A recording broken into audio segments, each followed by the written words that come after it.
ànd bi ngeen di ànd ak nos programme ci ñu ñëw ci le bâtonnier démb na génnee na bataaxal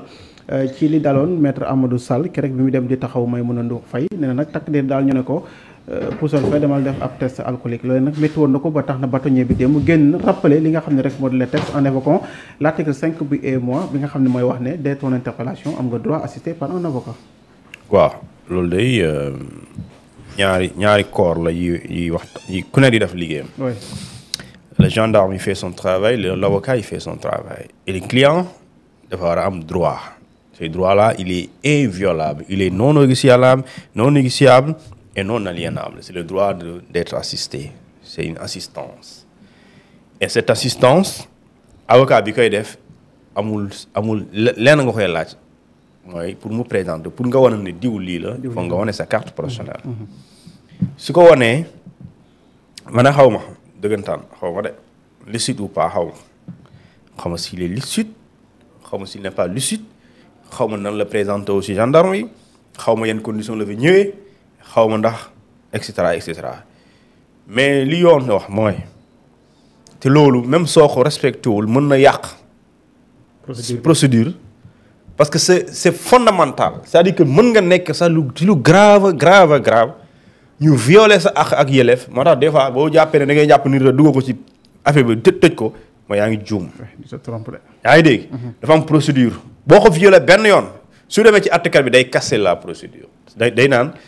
la procédure est déclarée nulle parce que tout simplement les droits de la personne de la défense n'ont pas été respectés et droit yu njëkk mooy c'est le droit d'assistance d'abord le droit d'être assisté et le code de l'UEMOA est clair daf ne dès l'interpellation c'est pas dès l'audition rek daf na dès l'interpellation ci yoon mooy nga jàpp nit ki mu nekk entre les mains de la police de manière simple entre les mains de la justice loolu mooy interpellation léegi nag boo ko téyee mu nekk sa loxo balaa nga koy déglu ci dara même bu fekkente ne amul avocat ñun sax ñun Sénégal on est bon je sais pas si am na rigueur boobu mais lu mel ni France par exemple su la jàppee duñ la déglu mukk te waxuñ la ko danaan la sëñ bi vous avez droit à un avocat est-ce que am nga woo ko amoo ko ñu ne la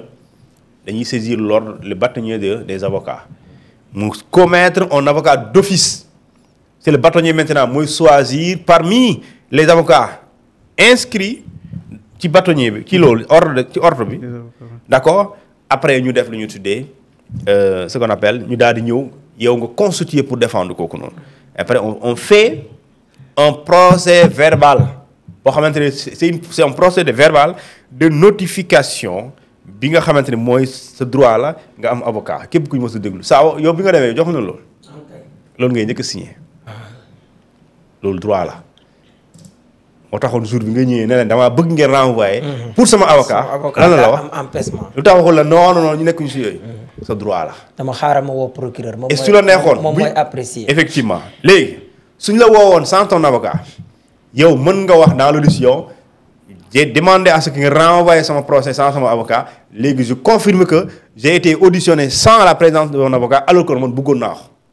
loolu soo demee suñ demee procès day faire l'objet d'un débat et mën na tax ñu casser procédure bi mais comme yàlla na ko yàlla yërëm Thione Seck. waaw kaw Thione Seck. dañ ko déclaré nul et le procédurier maître Ciré Clédor Ly dama laaj ko moom nekkoon na ci avocat kooku Thione Seck. il sait très bien moom bokk na ci ñi gën a aay ci wàllum procédure mooy nu ñu dammatee procédure laata ñu yegg ci àtte bi est-ce que respecté nañ toutes les procédures toutes les étapes. et léegi nag l'avocat man bëgguma juger ci ay lucidité ou non mais xam naa nag Thione bu ñëw liggéey si nag warul def nii léegi nag man xaw ma nu mu def léegi. comme bëggoo juger yemal foofu. déedéet wax non dama ne juge man waxuma loolu de. les gendarmes ak policiers yi mënuñoo wax. ñooñu booy wax lu jëm ci ñoom da ngay équilibré. waaw déglu rek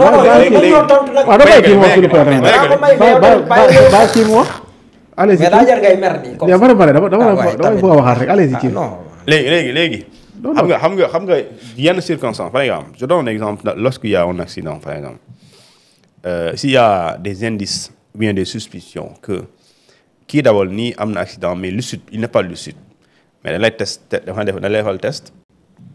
pour xool est-ce que yow mii bi ngay dawal sa comportement bi niroowuñu ko lucide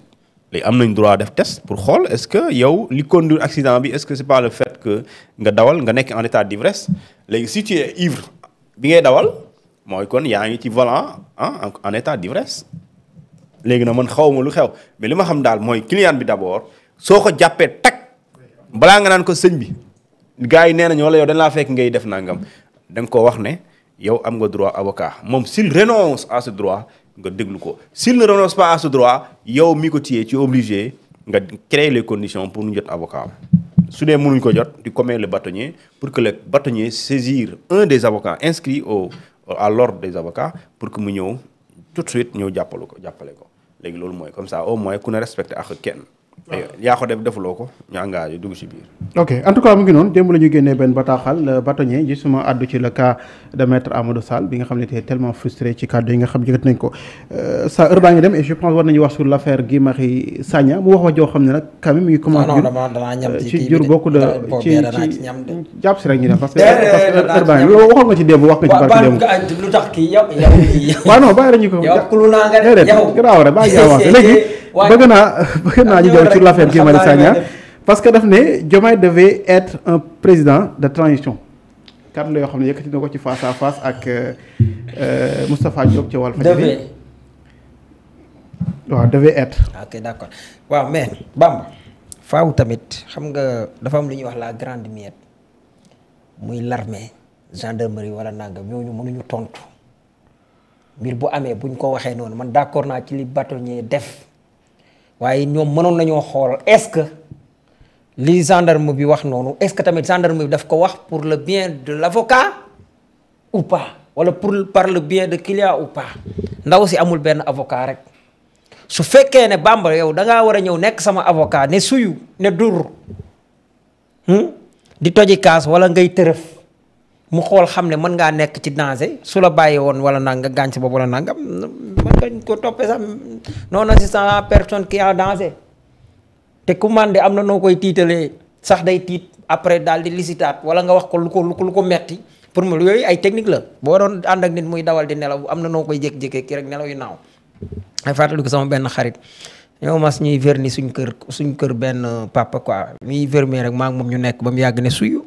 mujj gi jël affaire yi naan muy fóon ba mu yàgg naan fóonal xëy na xund maa ko xëy na xund